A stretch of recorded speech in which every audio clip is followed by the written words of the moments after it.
we're all about seated. At this time, I would like to introduce Grant Cooper, student at Santa Barbara City College, who will lead us in the Pledge of Allegiance today. Grant? I pledge allegiance to the flag of the United States of America and to the republic for which it stands, one nation, under God, indivisible, with liberty and justice for all. And please be seated. I'd now like to introduce Sister Christine Bowman of the Santa Barbara Navy League for the invocation. It doesn't matter to God whether you sit or stand. He only asks that we pray. And for some, it's a local call. For some, it's long distance. Today, we're all on the same dime. Good and gracious God, we thank you for the blessings of this day and for all who have gathered together to greet our great Secretary of the Navy, Raymond Mabus. We thank you for the gift of his presence among us. Yesterday was history, tomorrow is mystery, but today is gift. That's why we call it the present.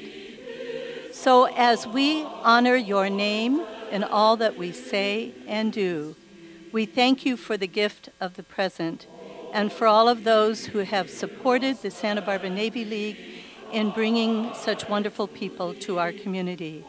We thank you for Chad and Ginny Dreyer and the ability to be able to gather in this marvelous place. We ask your blessings upon the food we are about to eat through your generosity and for all that we do in your name. Amen.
We're moving into the program now at this time, and I hope that everyone can get settled, having enjoyed your main course.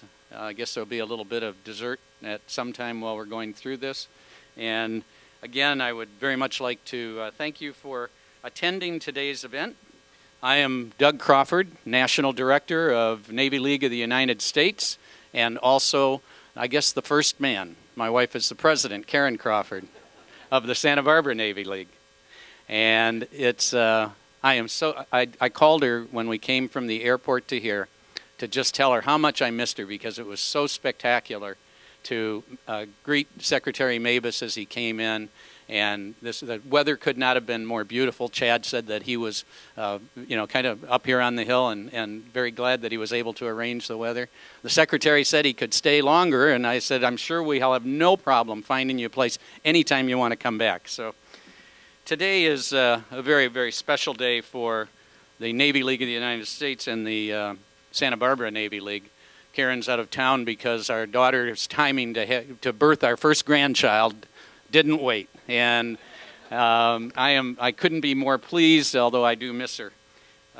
It was back in June, and I believe that was just about the time that Congress had ratified the appointment of our guest of honor. And Karen and I had the honor, and I encourage you all to join the Navy League and become active in the Navy League so you can do those kind of things too. We'd been invited to the Naval War College in Newport, Rhode Island. I'm sorry, I'm a little shell-shocked here. Newport, Rhode Island, and we, for 4 days, went to something that's called a Current Strategy Forum. And the most remarkable, intelligent, best leaders, you just wouldn't believe the kind of advice and dialogue that our military and our administration gets from the best and the brightest in all of our university systems and business, and that's what this event was. And then Secretary Mabus was one of the keynote speakers at that. And we had the opportunity to, just got lucky with 2,000 people there, to get up close to him and say, "Sir, would you come to Santa Barbara?"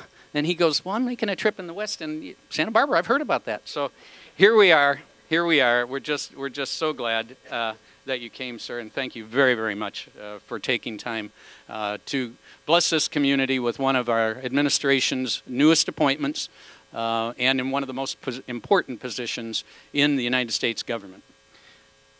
The Navy League actually goes back a long ways with the Secretary of the Navy. I don't know if you all have ever heard of the Sea Cadets, but it was because of a Secretary of the Navy in the 1950s, and I'm not sure what his name was, and the Navy League of the United States, that this SECNAV wanted to start a program for youth that dealt with issues like respect and organization and discipline and service to country and service to others. And so a little bit of what I'm going to be talking with you about today has to do with the Sea Cadets and what the Navy League does. The Navy League of the United States, it has over 50,000 members. It is in 250 different places around the world. And it was formed in 1902 by a group of concerned citizens. I don't know if you remember, any of you remember back then, but that was about the time we were getting a Navy started. Not long after that, the Great White Fleet and President Teddy Roosevelt. And the Santa Barbara, not the Santa Barbara Navy League, the Navy League at that time was very instrumental in getting popular approval within the populace for the funding, and within the legislature for getting the funding for that. We are civilian. You know, it's very important that everybody understands this, because one of the most important things that we have to do is have everyone understand that the Navy League is, and the Santa Barbara Council especially, is a non-profit, non-political, non-partisan organization that is not funded by the government. We're not funded by the military. We're funded strictly on the donations of men and women and civilians and businesses that are interested in supporting our active duty service members no matter where they are in the world. And we're a unique organization. Nobody else really does that. Lots of veterans organizations. But so when you think of your Santa Barbara Council, you can think of all branches of service. We just have the word Navy because we are Navy, Marine Corps, Coast Guard, and Merchant Marine first and foremost. But we also do and continue to develop relationships because we have an Air Force base not here, far from here as well, and because we have sons and daughters that serve in the Army. One of the most important things we do is that we meet with our military leaders, the President's administration, and with Congress, and then draft and publish the maritime policy each and every year. And that becomes the document for the Navy League. And that, I just got a call from the president-elect of the Navy League, who is going to be, Mr. Dan Branch, who's going to be taking office from Colorado. He's going to be taking office in November. And he said, would you please let the Secretary of the Navy know that I'd like to be giving him a call in November and come over and talk to him about our maritime policy. So, and what about the Santa Barbara Council? Well, we are the largest Navy League in the world without a deep water port. But that does put us up there with the big dogs. We are right up there with San Diego and Honolulu and Norfolk, and that says a lot about this community, because with an organization that started out in 1956 here, we average over 1,000 active members every year. And some have, but most don't have military experience. These are citizens who care enough to join, to serve, and support the men and women who are serving in our country. And I'm very, very proud to say that this council has been awarded the Outstanding Large Council Award 5 years in a row. And thank you. So I'd like to talk with you just a bit about what we do. And by doing that, the first thing I'm going to do is I would like us all in this room to look around and acknowledge with me those men and women in uniform here with us today, across the country, and around the world. Thank you for what you do.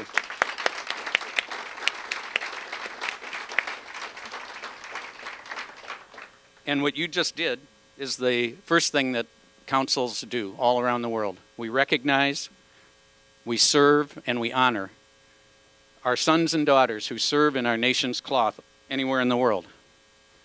And our council members work together to guarantee our service members will never be treated badly again by citizens as they were back in, when Chad remembers, the 1960s and the 1970s. One president in the recent past said, "In our sleep we don't think about the enemies that the men and women who wear the uniform deter, the friends they reassure, the freedom in trade they guarantee. Yet we rest at night, protected by the security they provide." I would like the Santa Barbara council members in this room, board members, to please raise your hands. These people truly serve and support and can answer any questions that you may have. They also can tell you about the benefits of membership. And I don't know if it made it here, but just yesterday we received in the mail from an Army unit deployed somewhere in the world that had received over 2,000 Santa Barbara thank you cards in our Salute the Troops campaign, and it was signed by dozens of them, and with an American flag, and that came all the way over here from the Middle East, thanking us for having sent thank you cards and little packages to them. And that's another thing that we do. So, I mean, when you think about what is it that you can do, and what is it that we can do together, whatever your heart feels or wants to do to recognize the men and women who are in uniform and serving anywhere around the world. We're a Make-A-Wish Foundation. We're a Make-A-Wish Foundation for them, and we're a Make-A-Wish Foundation for you. The idea that you can do something special and know that it's going to get to the people that are wearing our uniforms is the key thing that makes this the most exciting and wonderful organization I've ever been a part of. The other thing we do is we educate, and one of the reasons we're very happy to have Secretary Mabus here with us is we educate our nation's leaders and our citizens, and that's exactly what we're doing here today. We're speaking with the leaders and the citizens of our nation regarding the needs of our maritime nation. And we also have, before you leave, you'll find brochures that talk about the maritime nation, the newsletter, and all the things we do, and I hope you'll avail yourself of those. As for our leaders here with us today, I would like to welcome and have you join me in welcoming our nation's 75th Secretary of the Navy, the Honorable Ray Mabus.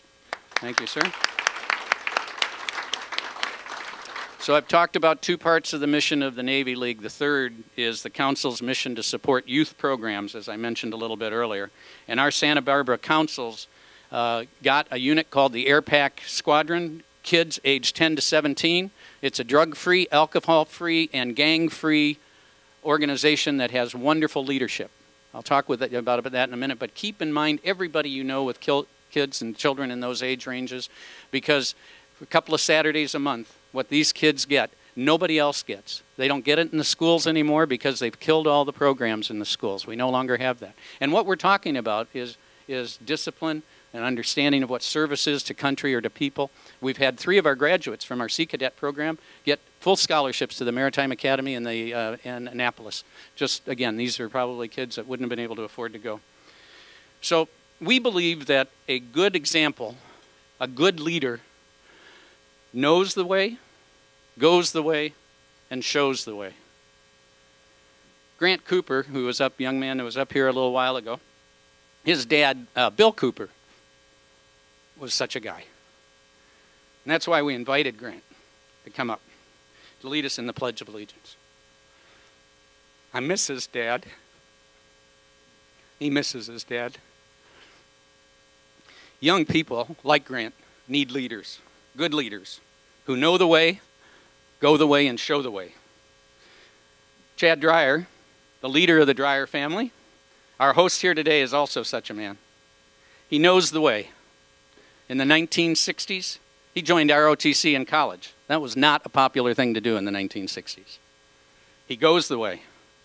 After college, he joined the Air Force.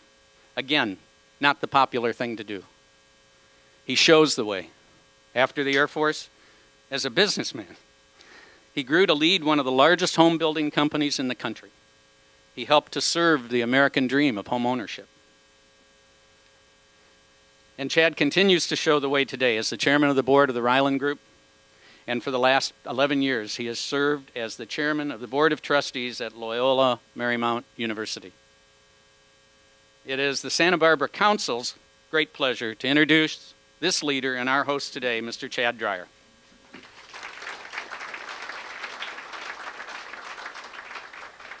Thank you. We're really honored that everyone could be here today.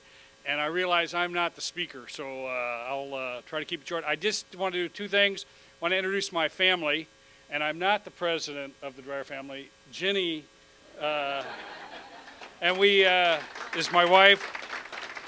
We met in college in 1968. She went to Marymount when it was still all girls, and I went to Loyola in Los Angeles. I said it was all men. She said it was all boys. And we got married in 1969, so we just had our 40th wedding anniversary. Our daughter, Kristen, is right there, and I'll introduce that person in a minute. And Kristen is married to Rob. I don't know where Rob Wilson, our son-in-law. Our son, Doug, he actually runs this whole museum. And if you ask me a question, I sort of do what I learned in the Air Force. When a plane flew over, they say, "Oh, you just say that's an F-4. No one will know." And that's what I do when you ask me what that is. I go, "Oh, it's from Stargate," you know. But he runs all this, great. And he's married to Hannah, right here, who is the mother of our two grandchildren. Our 2-year-old boy, apparently you have to take a nap still when you're 2. But this is the newest addition of the Dreyer family, Audrey Amelia, and she was born on August 3rd. So that's the Dreyer family. I don't know if they're in the room, David and Tracy Beard work with us, and they're honorable members of the family who did all the work for this thing. And we're honored, and I appreciate those kind words Doug said. And I guarantee you, if we had a grandchild that was back east, Jenny would not be here either. So, but we're really honored. We are really proud to have representatives. Miss Wolf and Lois Capps, tell her hello. And I've seen a lot of friendly faces and some people I don't know. I'd love to get to meet everybody. We're all here today to hear from the Secretary of the Navy, who I've had the pleasure of sitting with the last half hour, who's just really a nice, pleasant man. And you forget the Navy is not just, a little port. I mean, it's a worldwide endeavor, and he coordinates that and runs that, and it's just incredible. I think everybody's read the bio. He's the 75th Secretary of the Navy, came through in Mississippi, educated in Mississippi, the same time as Archie Manning, which was kind of important to me, and went on to become a state auditor in Mississippi and was instrumental in helping resolve some of those.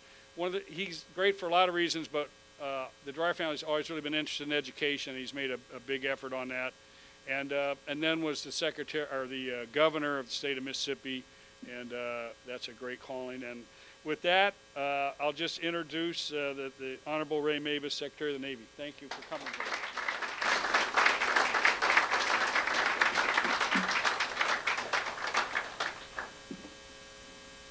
Chad Dreyer, thank you. Jenny, thank you for having us, and all the Dreyer family. And Doug Crawford, thank you for that and for inviting me to Santa Barbara. I've spent the week in California. I came out Sunday afternoon, and I've had quite a week. I'm going to share just a little bit of it with you. I'm going to tell you one quick story. I made a speech yesterday morning in San Diego to SDMAC, San Diego Military Affairs Council. And the person who introduced me got up and he said he felt like Edward Everett, who was the other speaker at Gettysburg.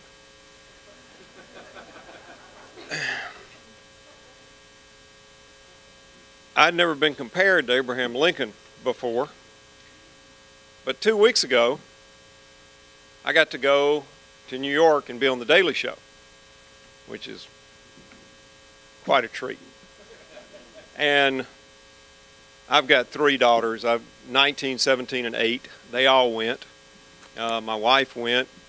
I've got the folks you see here with you on travel team with the secretary, and they all went, and we had a Navy film crew that was doing sort of a day in the life. And so we had a lot of folks that came into the studio and in the green room. And John Stewart walked in, He looks around, he sees all these people, and he said, "You roll like Snoop Dogg." So in the course of 2 weeks, I got compared to both Snoop Dogg and Abraham Lincoln. I suspect the truth is way more in the middle toward both of those. But I do appreciate being here with y'all today. I got to spend Monday seeing the Navy and a lot of the Navy installations around San Diego. Tuesday I was in Pendleton with the Marines, and I'm still a little sore from that, or as we say in the South, I'm stove up today. They let me do infantry immersion training, which has a complete Middle Eastern village laid out, including sounds, smells, and either, depending on what country they're simulating, either Iraqi nationals who live here now, or Afghan nationals who live here now as role players. And we send Marines through one squad at a time to do various scenarios. And they don't know what the scenario is going in. And Tuesday at lunch, I got to go eat at Balboa Hospital with some of our wounded warriors. And this morning, I got to go to the UCLA Medical Center and meet with Dr. Jim Miller and his staff who are doing facial reconstructive surgery at no cost to our wounded warriors, our Marines, our soldiers, our sailors, our airmen who come back from the war. And so it's been a pretty powerful, powerful week. And if you want to meet some people, meet some of the wounded warriors and ask them what their outlook on life is, and talk to them about what they've been through, but what their plans are. And you will be astounded at how resilient they are, at how optimistic they are, at how committed they are to either staying in the military or to building a life outside, but how proud they are of their service, as we ought to be proud of them. One of the things I get asked in this job is, do we really need a Navy anymore? Do we need a Navy and a Marine Corps? The world is getting smaller, everybody tells us. We've got instant communications. We've got all sorts of new technologies. What's the point? What's the purpose of the Navy and of the Marine Corps? Well, let me tell you. We have 900,000 people, sailors, Marines, civilians, working around the world today, doing a myriad of tasks, doing a lot of very hard, often very dangerous, and always very difficult work on behalf of the United States. We've got things that make the news, Iraq and Afghanistan, where in Iraq and Afghanistan we have about 22,000 Marines between the two, doing some of the, in Helmand province in southern Afghanistan, some of the more difficult fighting, some of the more difficult work in that country. But we also have more sailors on the ground in Iraq and Afghanistan than we do at sea in that region. We have sailors running 7 of the 12 provincial reconstruction teams in Afghanistan. I was in Afghanistan in August, went down to Patika on the southeastern corner of Afghanistan near the Pakistan border. Very remote, very rural, very high in the mountains place. 50-person provincial reconstruction team, all sailors, headed by a Navy submarine commander with 2 submarine chiefs as his leading petty officers. We furnish almost half the combat air over Afghanistan today off carriers coming off the Indian Ocean. But we also have ships off the Horn of Africa combating piracy. We've got sailors, Marines on the ground in Djibouti doing the same thing. We have ships in the last 2 months that have delivered disaster relief to Indonesia, to Samoa, to the Philippines. We have the Pacific Partnership Station and the Africa Partnership Station and the Southern Partnership Station doing humanitarian assistance, doing medical calls and dental calls. And we have the Partnership Building where you bring military and civilian law enforcement, military units onto some of our Navy ships and help train them, or our Marines go ashore and help train them. You can surge people, you can surge equipment. What you cannot surge is trust. And so you have to be there persistently, day in and day out. And that's why we need a global Navy. That's why we need a Navy that can be everywhere it needs to be. Today we have 285 ships in our Navy. And they're deployed all over the world. At any given time, 40% of our ships are forward deployed, and over half will be at sea. We are always the away team. If we're doing our job, we are somewhere far from home, both the Navy and the Marine Corps.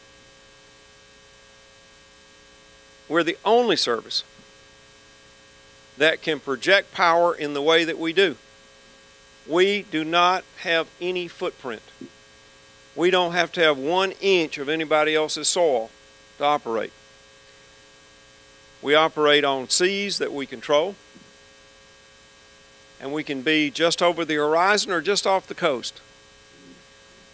We can linger as long as we need to, and we don't have to go home and get our gun. We bring it with us. We have planes on the deck, we have missiles in the tubes, and we have Marines fully equipped, embarked. And we can change missions very quickly. The same platforms that do high-end conventional warfare also do humanitarian assistance and disaster relief. The same platforms that do ballistic missile defense, which our president just gave that task mainly to the Navy. But those same platforms are the platforms the SEALs used to rescue Captain Phillips of the Maersk, Alabama. We can do whatever comes over the horizon. We're going through something right now in the Pentagon called the Quadrennial Defense Review. By its very name, every 4 years you look at where you think the threats to our nation are coming from and what sort of military force do we need to build to meet those. Where can we take risk? Where do we need more? Where can we do with less? But you know, if you had done this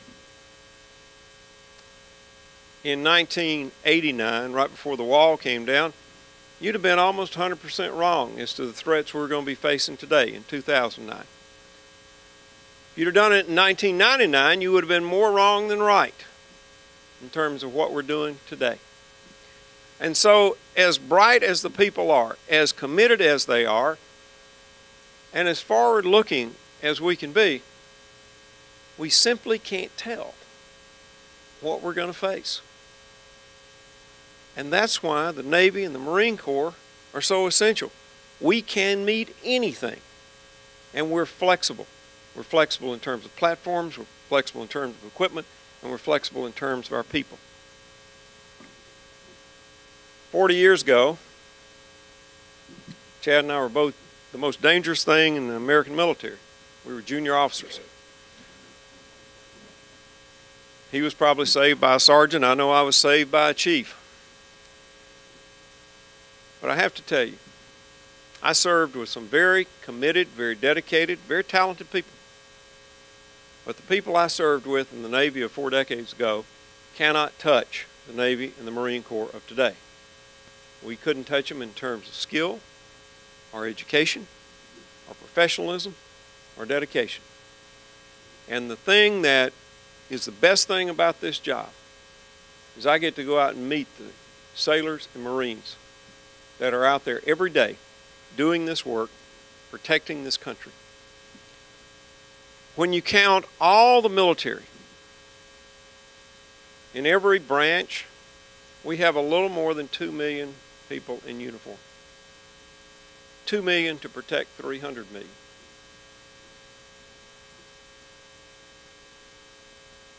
And because the military is so small in terms of our total population, I don't think people understand what our military does on a day-to-day basis to keep us safe. And that's why I appreciate so much people like the Navy League that work to get that message out. We have the most skilled, the most dedicated, the most lethal, but the most powerful force for good in the Navy and the Marine Corps that we have ever fielded, or that any nation has ever fielded. It's not that our technology is better, although it is. And it's not that our equipment is great, although it is. But our secret weapon is what the Marines call the strategic corporal. 75% of the United States Marines are under 25 years old. 75% are Lance Corporal or less. But those corporals, leading squads, making decisions on the ground, day in and day out, making strategic decisions. The Navy has the same thing, and that's what nobody else can touch. On the flight deck of an aircraft carrier, moving multi-million-dollar aircraft around, loading high explosives at the same time, putting high-test aviation fuel in those aircraft, the average age on the flight deck on a U.S. carrier is 19. Nobody else can do that. Nobody. And I see that's my job, to protect the sailors and Marines and their families that represent us so well. I'm going to talk very briefly, though, about 3 other things that I want to get done as Secretary. One is to try to get some handle on the escalating cost of our equipment, particularly our ships. If we keep building ever more expensive, ever more exotic, ever longer time ships, we are unilaterally disarming ourselves. We have 285 ships today in the fleet. In the late 80s, we had 600. Right after World War II, we had 8,000. Now, the 285 ships we have today are way more capable than the 600 we had at the end of the 80s. But at some point, quantity becomes quality, because one ship can't be at 2 places at the same time, and you got to have a lot of different missions, because we do all these different missions with these ships. And so it's our responsibility in the Navy to have stable designs before you start building, to have mature technologies before you start putting it on a platform, and to fall in love with the mission but not the platform, and be able to change that platform or change the weapon systems or change the mission packages out. And we're beginning to drive the cost down, and we're getting a lot of help from industry, because if we're stable and we can give them a look into the future, how many ships we're going to buy, they can make the investment, they can do the training of the workforce that they need to do, and the American taxpayer and the American people are the beneficiary. A second thing is unmanned vehicles. It's going to change the way we fight. It already is changing the way we fight. And particularly in the Navy, below the sea, on the sea, above the sea. You know, I pay a lot more attention now to Navy recruiting ads than I did before. And so far, one of my favorites, somebody showed me, was in a magazine for gaming, you know, the games that you play on Xbox and things like that. We were recruiting for programmers for unmanned undersea vehicles. And they had a picture of one that's a mine hunter. And the tagline was, because those bomb-sniffing dogs just don't work that well underwater. And they don't. But if you're looking at how war is going to be fought in the future, and the swarming tactics, the long-distance standoff, the capacity to remain on station, capacity to feed intelligence back, the capacity to keep some of our people out of harm's way, we cannot afford not to be in the forefront of that. And the last thing is energy. Last week we had a Navy Energy Summit, and I announced some goals for the Navy. The most ambitious of which is by the year 2020, a decade from now, we will get half our energy from non-fossil fuel sources. And that is at sea, and that is ashore. Now, when I was meeting with people, trying to come up with what are the goals we're going to set, I was told that 40% was a stretch, but probably doable. That 50% was just a little too far.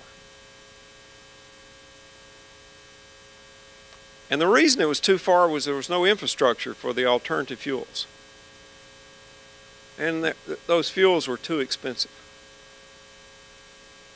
Or the alternative generators, like solar panels, were too expensive. My response was to sort of flip the line from Field of Dreams. If the Navy comes, they will build it.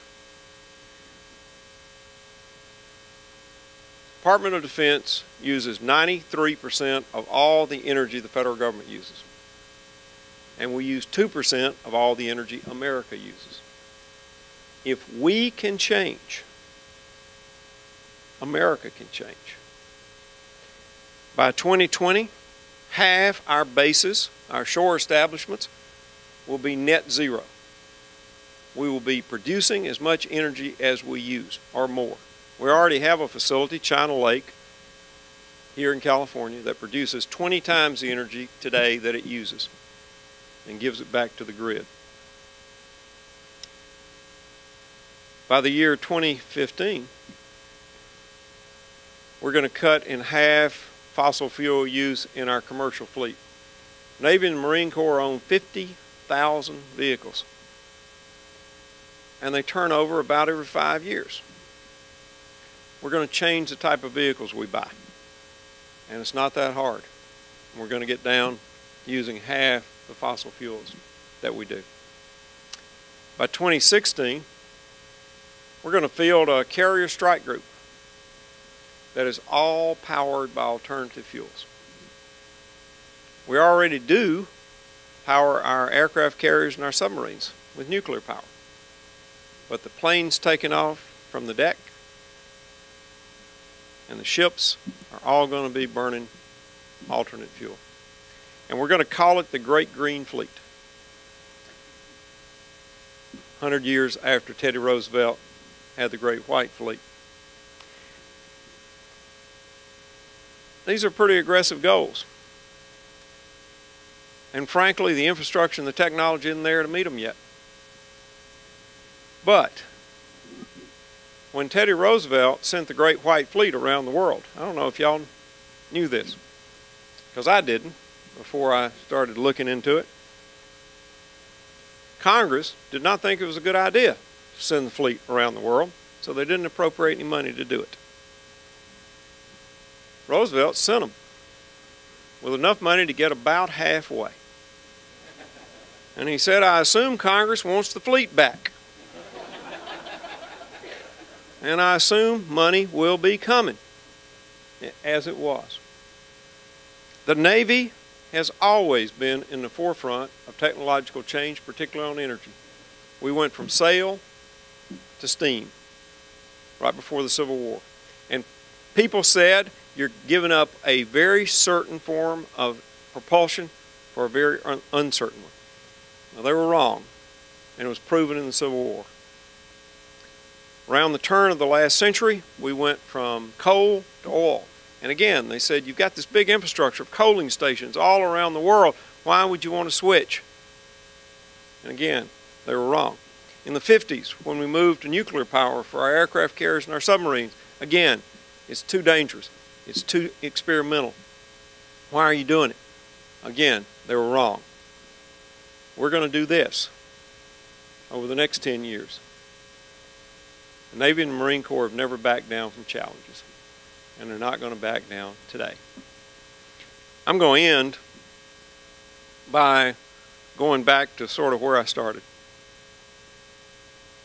The young men and women that we have in the Navy and the Marine Corps today represent the best about America. They are highly trained. They are highly skilled. They are highly dedicated. They are highly professional.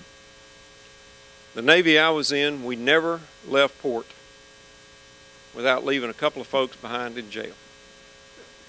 Just didn't happen. Today, you can put a carrier strike group with several thousand sailors and Marines in any port in this world and nothing. You will have no incidents. You will have great ambassadors for the United States. Thank you, Navy League of Santa Barbara, for getting the message out about what the Navy, what the Marine Corps is, and what these amazing sailors and Marines do. God bless the United States Navy. God bless the United States Marine Corps, and God bless the United States of America. Thank y'all.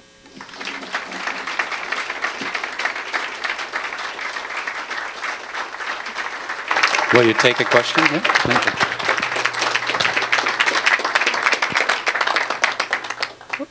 That was a very rewarding speech to hear from somebody and from a group of people that do try to do so much and understand firsthand.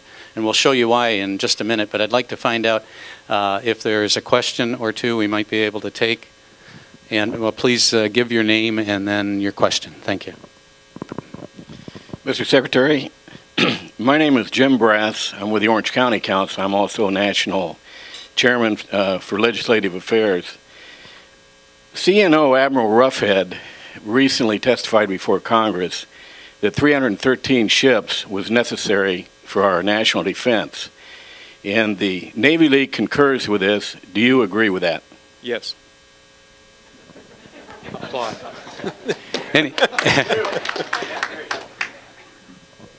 Anybody else? Mr. Secretary, do you agree with the concept that the new YF-22 is the last manned fighter that will be in the fleet, or will be all UAVs after that? Well, I think UAVs are coming. I think unmanned vehicles, period, are coming. UUVs, USVs, UAVs. But I think it's just another evolution in terms of the way we fight. We've got one of the things the CNO says is we never want to have one generation of aircraft on a carrier deck.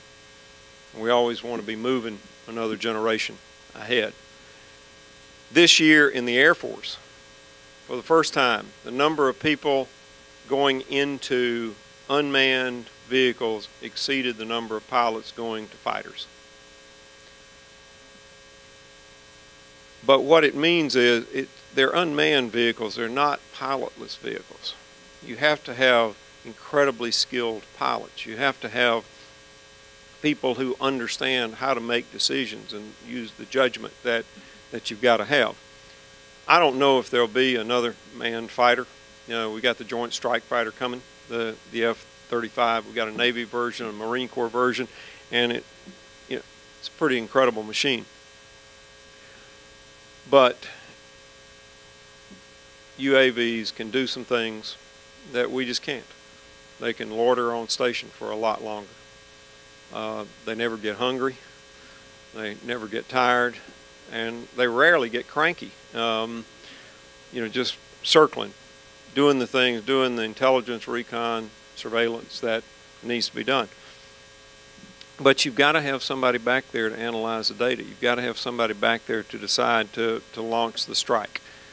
And so I think that as warfare evolves, and you're seeing more of these, the skill level that you're going to need for the pilots and for the commanders are going to do nothing but go up. Anybody else? Sure. All right. Thank you. We have a gift for you. I'd like to ask Lynn Graff to come up with me, please. Lynn is the president-elect of the Navy League, as Karen is going to retire after 4 years, but she's not really retiring. But Lynn Graff is going to be taking the helm for us. And Lynn, if you can hold the top one here. There's two things that that are very important, I believe, in anyone's library. And I think the first has to do with introducing you to the Navy League. And this is, in fact, the history of the United States Navy League. And we greatly appreciate the idea that you would, as one of your first acts as Secretary of the Navy, I know you've been in office for quite a while, but your first trip to the West Coast, to honor us with your presence and to recognize the Navy League as a key component in our efforts to support what our military and what our men and women need. And secondly, if Lynn can get that open, this is a collector's item. And this is a collector's item that, as I said, we're a non-political, non-partisan organization. In 2000, the Santa Barbara Navy League stepped up to say, we're going to adopt the USS Ronald Reagan, the newest aircraft carrier in our armed forces. And along with that, we realized that this ship was going to be traveling all over the world as ambassadors, as the Secretary had said, ambassadors in every port that they pulled into. And this is the replica of the White House China, and we had these made so that the entire ship is, well, not the entire ship, I guess it's probably up in the captain's quarters, has this China, and then we had them break the mold. So, Chad, sorry. So again, if everyone could give a very, very warm Santa Barbara thank you to our very gracious 75th Secretary of the United States Navy. Thank you, sir. Thank you very much. Now, Melissa, if you would come forward.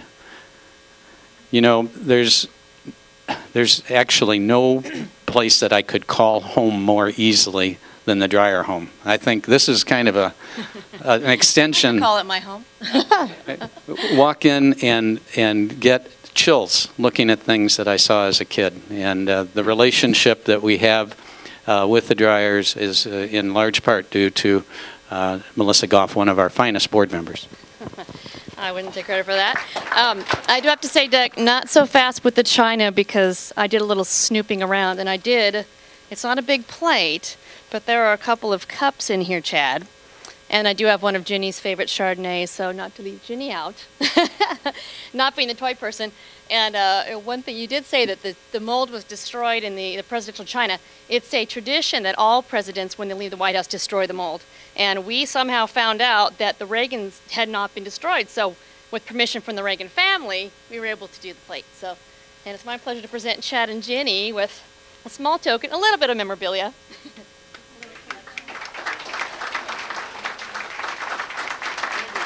I was telling this table that when then Captain Kraft, who's now apparently Admiral Kraft, left San Diego to go to D.C., he picked up his family and they came here with their last stop before they went east. And he came here only because in the Star Trek room we have Captain Picard's command chair from the movies, and he wanted a picture of him in the command chair. So all of you should take a chance to go sit with Captain Picard. But thank you very much. We're honored that you were all here, and especially honored to have the Secretary. Sweetheart, they want to take your picture. picture, but you're covering your face.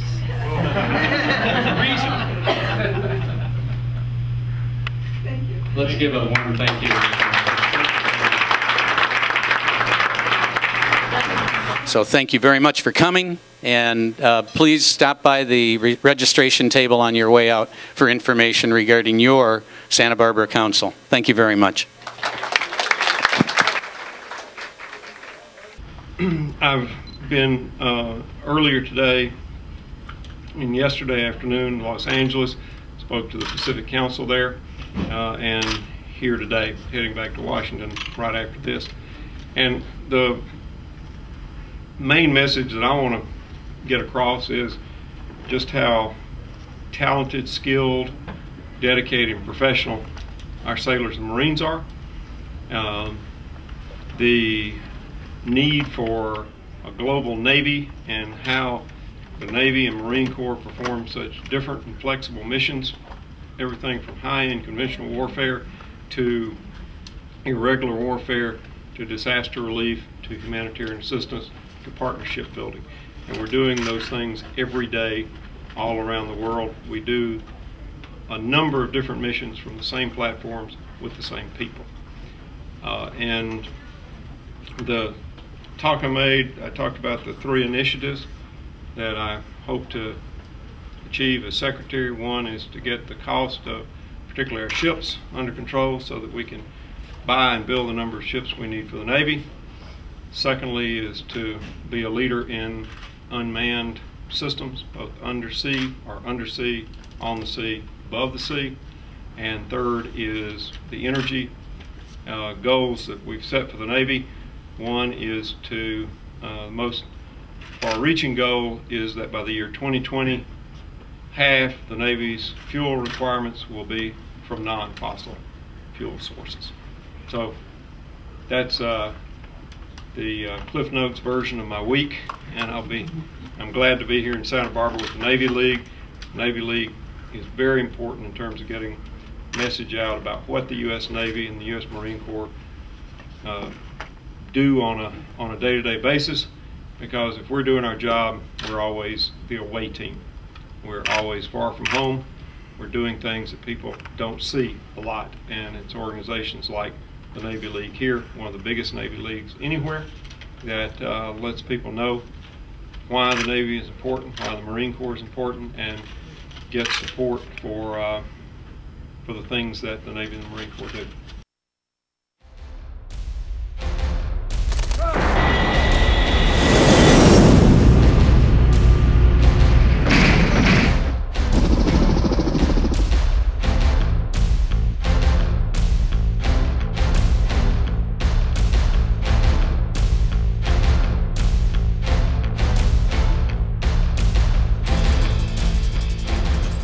(1902), the dawn of a new century. With the support of President Theodore Roosevelt, the Navy League of the United States is formed to provide a powerful voice for strong sea services, which are vital to the nation's liberty and prosperity. With more than 200 councils and tens of thousands of members worldwide, the Navy League is the most dedicated civilian advocate for the U.S. Navy, Marine Corps, Coast Guard, and U.S. flagged merchant marine. Headquartered just outside our nation's capital, a major part of the Navy League's vital mission is educating the public, local and national elected officials, and policymakers about the importance of maintaining strong and effective maritime forces. The annual Sea, Air, Space Exposition, largest maritime expo of its kind, provides a forum where industry and military decision makers exchange ideas and information to underscore the importance and necessity of strong and vigorous U.S. naval and maritime forces. Navy League's nonpartisan advocacy programs deliver critical information about the needs of the sea services and its men and women in uniform throughout the halls of Congress, with Sea Service program briefings for members of Congress and key staff. The annual Maritime Policy Statement highlights the needs of each of the sea services to ensure that they have the proper training and equipment to carry out their critical mission. The Navy League's monthly magazine, Sea Power, provides news and in-depth articles that focus on the important role of the U.S. Sea Services to the defense of our nation.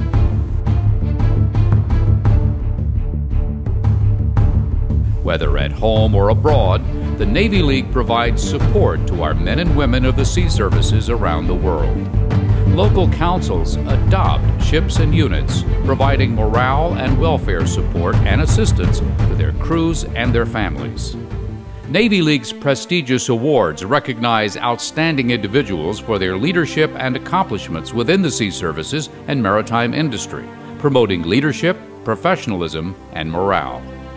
Homecoming ceremonies and ship visits are special events organized and sponsored by local councils, as are ship christenings and unit commissionings.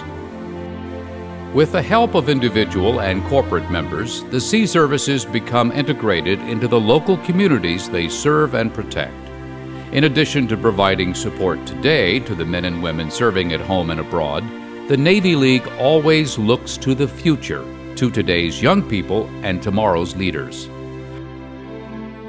Scholarship programs provide financial assistance to the dependents and direct descendants of Sea Service personnel. And Navy League-supported youth programs, such as the Naval Sea Cadet Corps and Navy and Marine Corps Junior ROTC, give thousands of young people the opportunity to develop leadership skills, test their limits, and perhaps prepare for a career in one of the sea services. The need for a strong, vital sea service, recognized by Theodore Roosevelt in 1902, is no less today. The challenges facing our nation have never been greater. More than 100 years later, the Navy League continues to answer the call. Your support makes a difference to our men and women of the sea services who serve today and will serve tomorrow in support of American sea power. As one Secretary of the Navy said, "The sun never sets on the Navy League."